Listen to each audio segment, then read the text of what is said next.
It's called The Skin I'm In. And I feel like, it's funny because I feel like I grew up with the skin I'm in. I didn't, but I did kind of, only because of my connection with Sharon and her talking about it and watching it evolve. And now it is a play that you can see virtually this weekend.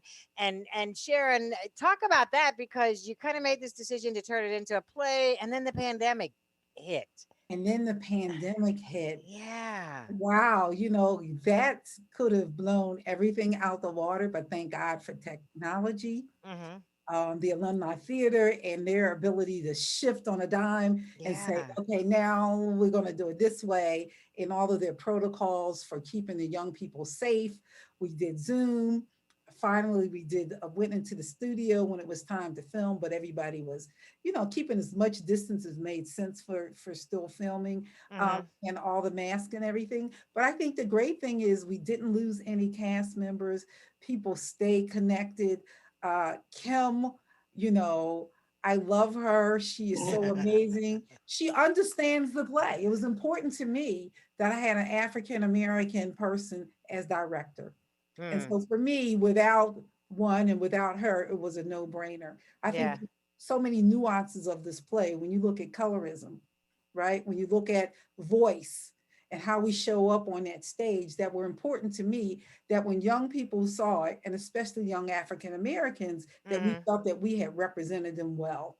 Okay. Right? There's so many missteps you can do with a play like this. And so Right. she was amazing. She would coach people on the side. She more than earned her money. She would coach people on the side. She's a great cheerleader. She knows the stage direction. She was involved in, you know, everything that shows up on that stage. Her and Shar was amazing. I'd never worked with her before, but it's something to trust your baby to other people. Sure. I trust Kim with my life, but Shar was somebody new to me, right? But what Uh-huh. I loved was she had Charlize Jones' name, which was all right. Wait a minute, and she had read the book growing up, so I understood just from her saying, "I read this when I was young," and it meant a lot to me that her soul was involved in this thing. So to Interesting. have Yeah. all of these Black women involved in the production of this thing, Yeah. um, Yeah. was, and to have Hallie, who's the head of Alumni Theater Company, allow us to just, okay, I'm going to let you guys do what you do, meant a great deal to me. Sure. Now, Kim, talk to me about the rest of the cast. The rest of the cast is the most talented group of creatives that I have met. Um, there's about 18 in the cast total, 16 or 18. Oh, okay. That's a big cast. Yeah. Yeah. Hmm. And the majority of them are alumni or current students of Alumni Theater Company, Hmm. including Catherine Bruce. And so Kat had been, I don't know how long she's been there, but she's been there for a while, enough to project that talent. Some of the talent, the adult talent, includes Chuck Timbers and Tracy Turner. And we had some new people that came on board. Let me stop you for just a second, because Tracy is one of the people that we have a photograph of. Yes, yes, So a lot of folks will be happy to see Tracy on stage. yes, I was happy to see the picture of her because I hadn't seen her in a while. And yes. the role she plays is what? She plays Miss Saunders. And so for anyone who's familiar with the book, Miss Hmm. Saunders is the executive businesswoman who turns teacher, and she teaches at the school, and she becomes somewhat of a guide for Malika, you know, Okay. guide her through this bulliness. And Okay. yeah, but Okay. And she plays a major role in the storyline. and then we have another picture too. I think let's get Charlize. Can you describe the second picture for us? Yes, so it's funny because I know exactly what it is. It's in Mama's house, and the people that we have on the screen is Kat, who plays Malika, and Hmm. Brandy, who plays Mama.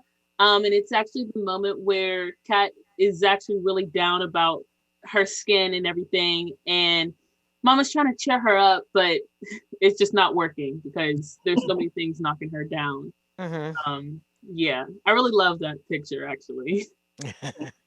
So, Kat, when you are on stage and you're playing Malika, who are you playing to? Like, who's the ideal person to see this?